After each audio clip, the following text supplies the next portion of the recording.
Très chers téléspectateurs, mesdames et messieurs, bonsoir et bienvenue dans l'émission qui vous plonge au cœur des révolutions technologiques au Mali, en Afrique et dans le monde. Aujourd'hui, cap sur l'élevage intelligent où tradition et innovation se rencontrent. Apple a ouvert son événement phare annuel, la Worldwide Developer Conference, avec comme annonce majeure le lancement d'iOS 26, une mise à jour majeure du système d'exploitation mobile qui marque un tournant autant visuel que technologique pour la firme de Cupertino. Codel est un projet technologique et social qui vise à améliorer la sécurité, la santé et la gestion des troupeaux grâce à un système intelligent de colliers connectés à énergie solaire spécialement conçu pour les réalités des éleveurs en Afrique. Aïssata Sall, l'entrepreneur social derrière ce projet, nous décortiquera son projet dans les moindres détails tout à l'heure.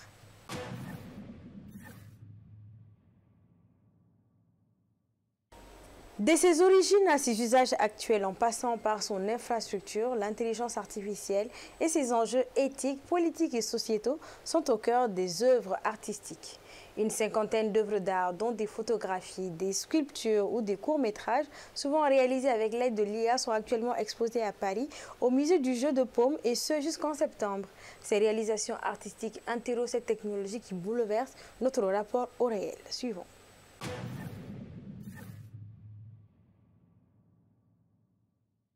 Présente depuis près de 70 ans dans le domaine scientifique, l'intelligence artificielle est devenue concrète pour le grand public en 2022 avec l'irruption sur la scène mondiale de ChatGPT. Les algorithmes d'IA effectuent des opérations de façon de plus en plus autonome après avoir été entraînés avec des énormes masses de données, de textes, d'images et s'infiltrent partout dans la société de manière très discrète. Baptisée Le Monde selon l'IA, l'exposition met à nu la boîte noire que peut être cette technologie à travers un parcours divisé en 11 sections thématiques. C'est d'abord le mythe d'une intelligence artificielle dématérialisée qui vole en éclats avec un focus sur son infrastructure, à savoir des centres de données très énergivores et consommateurs d'eau. Nous avons voulu voir un peu comment les artistes contemporains réagissent à cette infiltration pervasive de l'IA à travers des œuvres qui utilisent des médiums très différents, de la vidéo à la sculpture, au diagramme, aux installations, pour aborder un peu tous les enjeux éthiques, épistémologiques, politiques, environnementaux de l'IA. Avec des héliogravures, des impressions photographiques sur du métal, des champs de pétrole autour de Los Angeles, l'un des artistes attire l'attention sur les déchets produits par le numérique. Plusieurs diagrammes s'étalent sur des pans de murs entiers, cartographient les techniques et systèmes de pensée de la Renaissance à nos jours qui ont donné naissance à l'intelligence artificielle. L'exposition se penche aussi sur l'intelligence artificielle générative, capable de produire différents types de contenus sur simple requête en langage courant.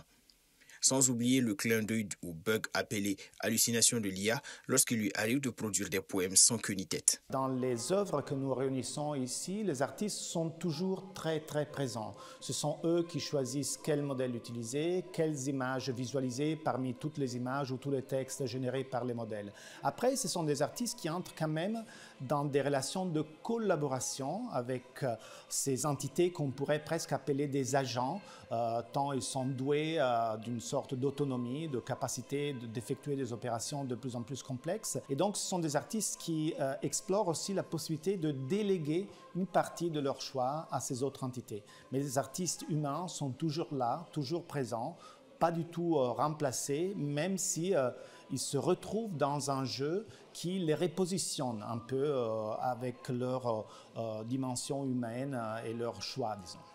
Avec ces expositions, les artistes démontrent une des manières les plus visibles et accessibles de réfléchir à l'impact de l'intelligence artificielle sur nos sociétés avec les images, la culture visuelle et l'art contemporain.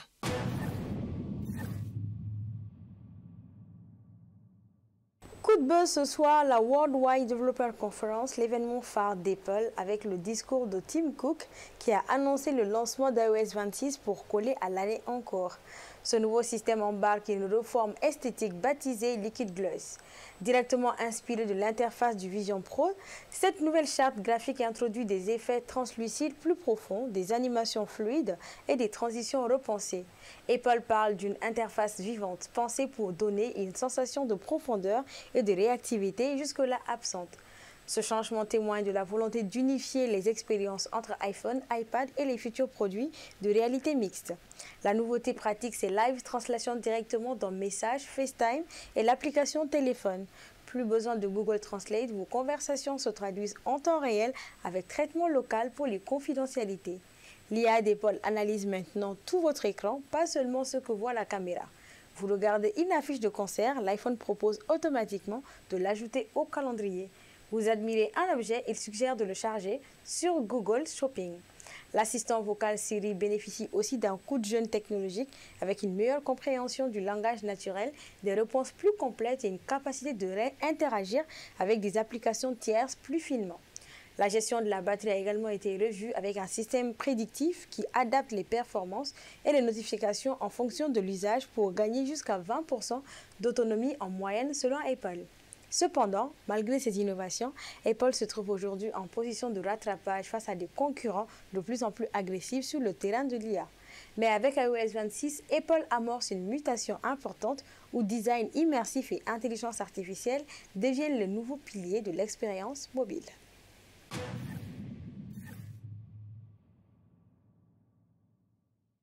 Aujourd'hui, dans la rubrique Astuces Tech, on vous parle d'Unwatched, d'une application gratuite qui révolutionne la façon dont vous explorez et regardez vos vidéos.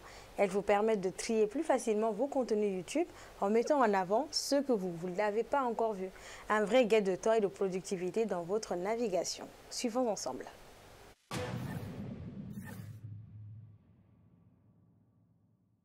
La meilleure façon de la décrire serait de dire qu'il s'agit d'un lien qui permet de gérer les vidéos à voir comme sur votre logiciel d'email ou lecteur de podcast. Vous mettez à la poubelle ce qui ne vous intéresse pas et ce que vous allez voir, vous l'ajoutez à votre liste. Dans l'app, vous ajoutez les chaînes dont le contenu vous intéresse. Comme celle-ci, il est également possible d'importer les chaînes YouTube auxquelles vous êtes déjà abonné.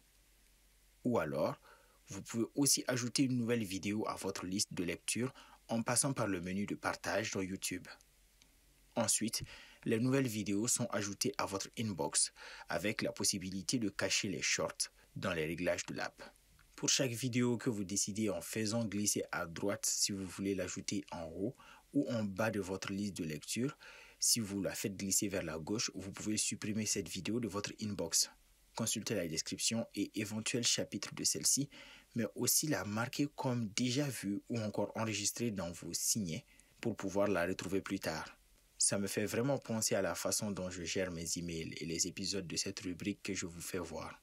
Vous pouvez regarder toutes les vidéos directement depuis l'application avec les contrôles pour accéder au chapitre d'une vidéo, accélérer ou ralentir la vitesse de lecture, consulter la description ou encore regarder la vidéo dans une mini-fenêtre tout en faisant autre chose sur votre iPhone. Une fois qu'on est familiarisé avec l'interface de l'app, c'est vraiment une superbe façon de regarder les vidéos YouTube sans distraction avec l'app. En plus, l'application est 100% gratuite et sans publicité, donc l'essayer ne vous coûte absolument rien. J'espère qu'elle vous aidera. Merci de nous avoir suivis jusqu'ici et à bientôt.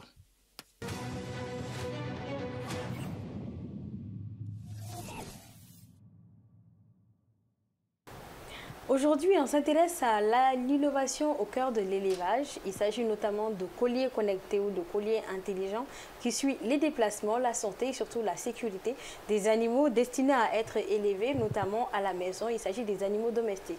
Pour en parler, nous recevons ni plus ni moins que la fondatrice, surtout je dirais celle qui est derrière le projet. Il s'agit de Aïssata Sall, elle est entrepreneure sociale. Bonsoir Madame Sall. Bonsoir. Bienvenue sur le plateau de Malinov, dans ce magazine où on parle de tout ce qui est innovation. Et aujourd'hui avec vous, on parle d'innovation dans le domaine de l'élevage, chose qu'on n'aborde pas très couramment. Donc votre projet c'est Codol, c'est un projet qui veut véritablement aider les éleveurs maliens et africains. Parle-nous du projet. D'accord. Donc, Codol, c'est un collier connecté qui est muni de capteurs accompagné d'une puce qui nous permet de suivre le battement cardiaque, la température et le nombre de pas qu'effectue l'animal au cours de la journée. Donc, le jour où il y a une anomalie, l'éleveur va automatiquement recevoir une alerte sur son téléphone. Et l'alerte est envoyée dans la langue locale, parlée par l'éleveur. Comme on le sait, tous les éleveurs ne sont pas instruits. Oui. Voilà, donc ils reçoivent l'alerte dans leur langue qu'ils parlent et leur demandent de réagir immédiatement. Donc soit l'éleveur nous contacte, nous, pour qu'on le mette en contact avec un vétérinaire, ou soit il est libre de contacter un vétérinaire qui est à côté de lui-même. D'accord. D'abord, la première des choses, le collier, il est mis autour du cou de l'animal. Est-ce que c'est un mal pour l'animal ou bien il ne ressent rien? Non, il ne ressent rien du tout parce qu'on a vraiment pris le temps de soigner le collier, la taille, le poids, pour voir comment l'adapter en fonction de la taille des différents animaux qu'on va citer plus tard, qui sont les vaches, les moutons et les chèvres. Voilà. Donc le poids est adapté en fonction de l'animal. Ça permet de suivre le battement cardiaque pour voir s'il n'y a pas de problème et tout. Mais à quel moment, est-ce que ce sont des fonctionnalités que le collier fait simultanément ou bien à tel moment, c'est sa sécurité qu'il doit avoir, à tel moment c'est sa santé, à tel moment c'est son nombre de pas, ou bien ça se fait simultanément? Oui, ça se fait simultanément parce que c'est fait quotidiennement aussi, surtout. Donc c'est le jour où il y aura un problème. Par exemple, un animal qui a l'habitude de faire 100 pas par jour ou bien 200 pas par jour. Le jour où il ne le fait pas, automatiquement le collier va détecter qu'il y a un problème vu que l'animal va rester allongé, ce qui n'est pas normal. Donc c'est des alertes comme ça que l'éleveur va recevoir sur le téléphone. Dans le processus, qu'est-ce que l'éleveur en lui-même fait? Vous mettez le collier autour du cou de l'animal. Maintenant, ce collier prend les battements cardiaques, il suit tout ce que l'animal fait en cas de problème. Mais qu'est-ce que l'éleveur, lui, fait? Justement, c'est pour ça. L'éleveur n'a rien du tout à faire. Ça vient lui faciliter la tâche. Et le collier est là pour faire tout le travail. Il surveille le collier, vu qu'il y a déjà un système de géolocalisation qui est à l'intérieur. Et puis, il prend tout ce qu'il y a à prendre comme données pour assurer l'éleveur. Lui, il est là, tranquille. Dès qu'il y a un problème, seulement... Ça voudrait dire qu'il il continue de faire son activité, c'est-à-dire amener son bétail pour boire de l'eau ou le promener. Maintenant, il n'y a aucun risque, par exemple, l'un se perd. Une fois que c'est ça, il reçoit une alerte.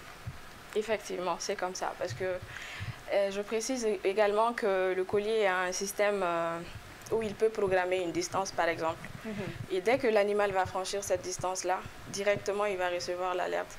Donc, vraiment, le collier est là pour faciliter la vie aux éleveurs. Dans le monde entier, ça ne concerne pas que le Mali seulement. Mais quand l'éleveur doit recevoir l'alerte, est-ce qu'il s'agit d'un message? Est-ce qu'il s'agit d'une sonnerie? Par exemple, s'il y a un truc dangereux, est-ce que les alertes sont différentes en fonction du niveau de danger en fait, de l'animal? Je veux dire, si par exemple, l'animal a juste dépassé le stade, si c'est cette alerte-là, on a juste un message, ou par exemple un animal qui risque de se faire enlever, par exemple, est-ce qu'il y a une grosse alerte qui fait que l'éleveur crie ou je sais pas, il essaye d'appeler au secours? Effectivement, les alertes sont programmées en fonction du danger qui est là. Voilà. Donc si c'est juste une alerte pour la santé, ça c'est des petites bips. Et puis il reçoit ça dans un appel plutôt robotisé. On a pensé à ça. Il reçoit l'alerte, donc dès qu'il prend le téléphone, ça lui dit il y a tel problème précisément, le problème qui est. C'est plus grave, donc c'est vraiment déjà une alerte qu'il va vraiment entendre et tout. Donc si c'est un grand mouvement de sonnerie qui retentit. Oui. Vous avez parlé de quelque chose qui est très intéressant, vous avez dit que c'est vraiment dans les langues locales, pour que chacun puisse comprendre, parce que comme on le sait, en termes d'élevage, tout le monde n'est pas allé à l'école, et ils n'ont pas tous même des smartphones. Vous dites dans les langues locales, mais au Mali, il y a tellement de langues locales. Est-ce que c'est dans toutes les langues ou bien il y a certaines langues qui sont sélectionnées? Oui, pour le moment, malheureusement, on n'a pas toutes les langues, mais les langues de base, à savoir la langue Peul, Soreil, Bambara, français, anglais, pour ceux qui sont instruits. Et vu que c'est d'abord un nouveau projet, au fur et à mesure qu'on va avancer, on va essayer d'ajouter d'autres langues. Codal est connecté à une plateforme numérique qui est centralisée. Qui sont les utilisateurs de cette plateforme? Les utilisateurs de cette plateforme sont spécialement les éleveurs qui vont venir vers nous. Et tous qui auront le collier auront accès à la plateforme également. Mais la plateforme que nous, on utilise à notre niveau est différente de leur plateforme. On va leur installer une application qui va leur permettre vraiment de suivre tout. Ils auront un écran qui est là, l'évolution de la santé, le battement cardiaque, la gestation, vous voyez, la température. Et ils peuvent même faire des alertes eux aussi chez nous. Nous déclarer. C'est-à-dire? Oui, par exemple, s'ils ont des problèmes, il y a une option où soit ils nous envoient des notes vocales pour nous dire, bon, j'ai constaté ça et ça. Chez la vache, ce matin, je n'ai pas compris, pouvez-vous nous guider par exemple? Vous voyez. Ou soit il a la possibilité également de prendre la photo. Il y a des maladies de peau, par exemple, chez les bovins, qui sont très contagieuses. C'est des virus. Dès que ça rentre dans le troupeau, ça peut contaminer l'ensemble du troupeau. Donc, il a cette possibilité de prendre la photo et de mettre sur la plateforme. Et je précise également que les vétérinaires sont également, ils ont également une application, ce qui leur permet de recevoir les photos, les vidéos. Ouais. Ça nous amène à vous demander, vous faites l'intermédiation entre eux et les vétérinaires, c'est ça? Oui, effectivement. Mais quel est le temps de réponse? C'est-à-dire, si vous êtes intermédiaire, ça veut dire qu'eux, ils ne peuvent pas envoyer directement au vétérinaire. C'est à vous qu'ils envoient et vous envoyez au vétérinaire. Oui. Mais à partir de là, c'est quoi le temps de réaction en réalité? On travaille là-dessus, mais pour le moment, on fait de notre mieux vraiment. Dès qu'on reçoit l'alerte, on fait tout pour pouvoir transférer le message aux éleveurs. Mais là, on est en train de travailler sur un système qui va nous permettre d'envoyer le message directement à l'éleveur. D'accord. Mais pour le moment, ça vient chez nous d'abord. Et après, en fonction de la géolocalisation de la personne, on va le diriger vers quelqu'un. C'est ça. Mais est-ce qu'il s'agit de tout type de mal dont peut souffrir l'animal? Oui, tout type de mal dont peut souffrir l'animal. Du moment où le vétérinaire il peut intervenir, il va gérer. Et là, on travaille sur une petite capsule qu'on va remettre aux éleveurs, ce qui va aussi les faciliter la tâche. C'est une toute petite capsule qu'on va faire avaler à la vache. On peut mettre ça à la disposition des vétérinaires aussi. Et cette capsule permet de faire un diagnostic plus profond, pour avoir plus de détails et tout. Et ça va le permettre d'être plus fixé et savoir ce qui ne va pas réellement. Quelles sont les limites du collier? Pour le moment, il y a des choses que le collier ne peut pas faire, par exemple.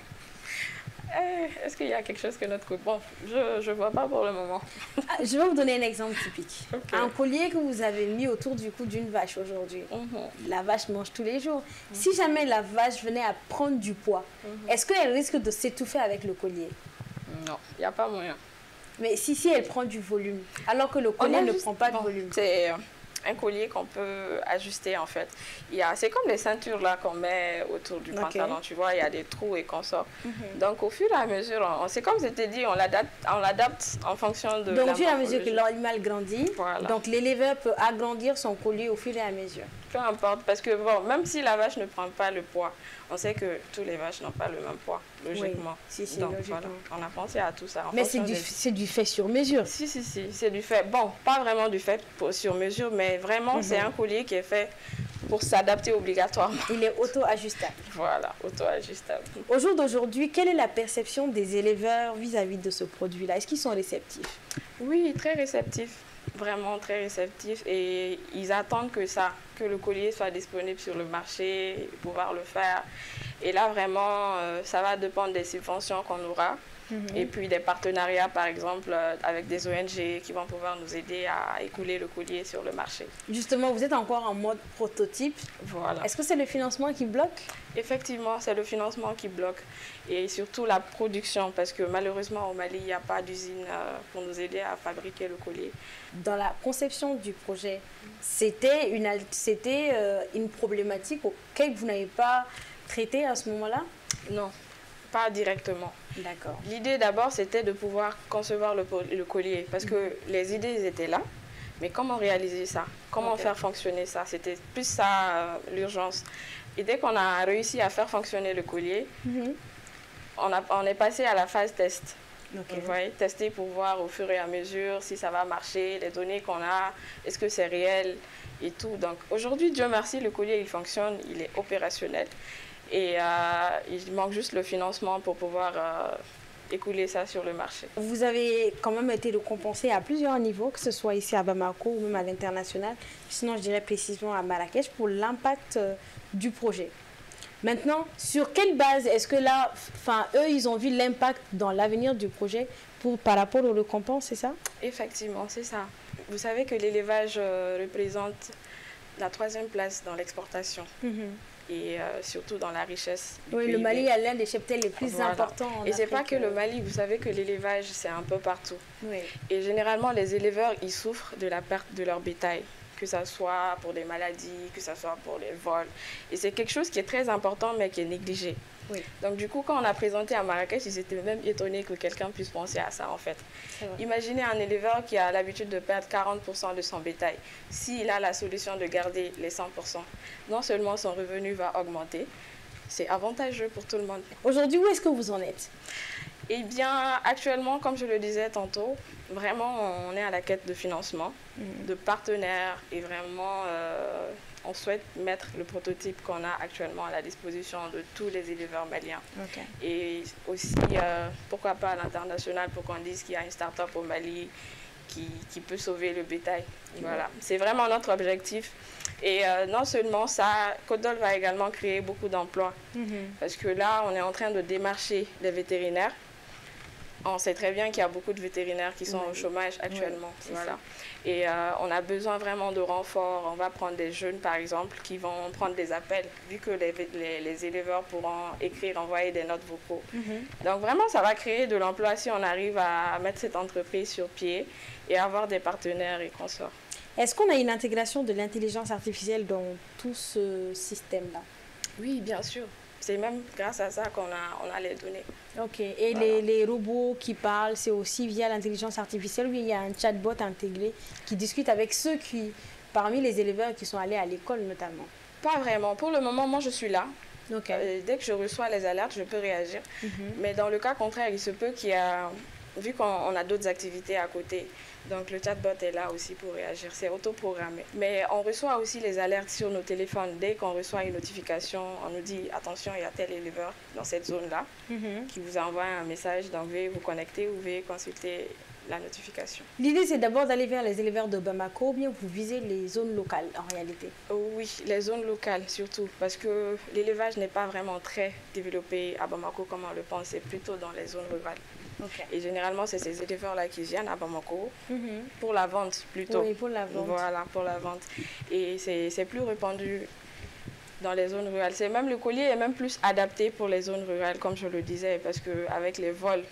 Est-ce que le collier continuera à fonctionner s'il n'y a pas d'électricité? Le collier ne fonctionne pas avec l'électricité. C'est même ça la spécialité. Comme je le disais tantôt, le collier est spécialement conçu pour les zones rurales. Donc, ça veut dire qu'il marche à l'énergie solaire. Voilà, l'énergie solaire. Au départ, c'était une batterie qui était là-dedans. Mais bon, on s'est dit certainement que ça peut s'épuiser au fur et à mesure. Donc, actuellement, avec les prix que j'ai eus, on a vraiment modifié le collier. Donc, le premier collier est différent du collier qu'on a actuellement. C'est un collier, maintenant, on a intégré l'énergie solaire. Donc, les éleveurs n'auront plus à s'inquiéter. Et c'est conçu de telle manière également que... ils n'auront pas à craindre non plus la pluie pour dire que l'eau va rentrer. Et justement, j'allais dire, comment est-ce que le collier se comporte en cas de forte pluie? Voilà, c'est ça. C'est conçu, c'est pensé. Comme je vous disais, vraiment le collier actuellement, il demande qu'à être produit en masse et écoulé sur le marché. C'est quoi l'objectif, je dirais, à court, à moyen et à long terme? L'objectif actuellement pour Côte-d'Or, vraiment, c'est faciliter la vie aux éleveurs. Que ce soit des éleveurs masculins ou féminins, parce qu'on sait que surtout les femmes. Côte-d'Or va venir vraiment plus faciliter la tâche aux dames qui espèrent faire l'élevage mais qui n'ont pas le temps parce que là, le collier va faire tout le travail à leur place. Il n'a pas besoin de se tracasser tous les jours. Là, effectivement, voilà. Ça va réduire le taux de mortalité surtout. Du coup, leurs revenus vont augmenter. Ils seront vraiment très bien, même niveau qualité du lait, parce qu'on sait que quand les animaux sont malades, il y a un gros problème dans la production du lait ou que ce soit dans la qualité de la viande. Le collier va venir répondre à tout ça indirectement. Mais le collier est-il abordable? Bien sûr. Actuellement, le coût est fixé à 55 000 francs. C'est pour ça que je disais qu'on a besoin de subventions actuellement. Pour... 55 000 par collier? Par collier, oui. 55 000 francs par collier. Et vous pensez qu'en zone rurale, c'est abordable? J'arrive. Du coup, comme c'est à 55 000, nous offrons la possibilité aux éleveurs de payer en nature. Ce qui veut dire qu'ils peuvent échanger, par exemple, les vaches, les moutons avec ça veut dire que vous voulez élever vous aussi. Bon. Vous voulez aller vers l'élevage. Je suppose, logiquement. Donc, c'est vraiment pour faciliter la vie aux éleveurs. Mais lorsqu'on aura des partenaires, par exemple, tels que des ONG ou des financements, ça pourra changer. Mais pour le moment, l'État. Voilà, l'État surtout. Et actuellement, pour le moment, le but vraiment, c'est de tout faire pour mettre le colis à la disposition des éleveurs. Okay. On a mis un système en place qui leur permet de payer en fonction de leurs moyens également, pour ceux qui ne veulent pas payer par nature. Ok, qui peuvent payer par tranche, par exemple. Voilà, par tranche. En fonction du nombre de têtes que tu as et de tes moyens, par exemple, on te fait un calcul à côté qui t'arrange toi-même. Okay. Chaque mois, tu verses un montant que tu peux. Mais ça, c'est un modèle économique qui convient à Codol? Voilà. Oui, oui. Pour le moment, ça nous convient. Pour le moment? Oui, pour le moment. Mais dans les jours à venir, on veut pas. vraiment mettre ça à la disposition des éleveurs. Oui. Donc après, voilà, ça viendra. D'accord. La technologie pour faciliter la vie des éleveurs, pour voir est-ce que l'animal se porte bien, est-ce qu'il est en sécurité, quels sont ses mouvements. Voici ce que Codol fait à travers son collier intelligent, sinon le collier connecté. C'est la première fois qu'on reçoit une start-up qui est dans le domaine de l'élevage, qui veut faire des technologies notamment dans le domaine de l'élevage. Et vous, mesdames et messieurs, j'espère que vous avez été ravis d'en savoir un peu plus sur Codol. On se dit à la semaine prochaine.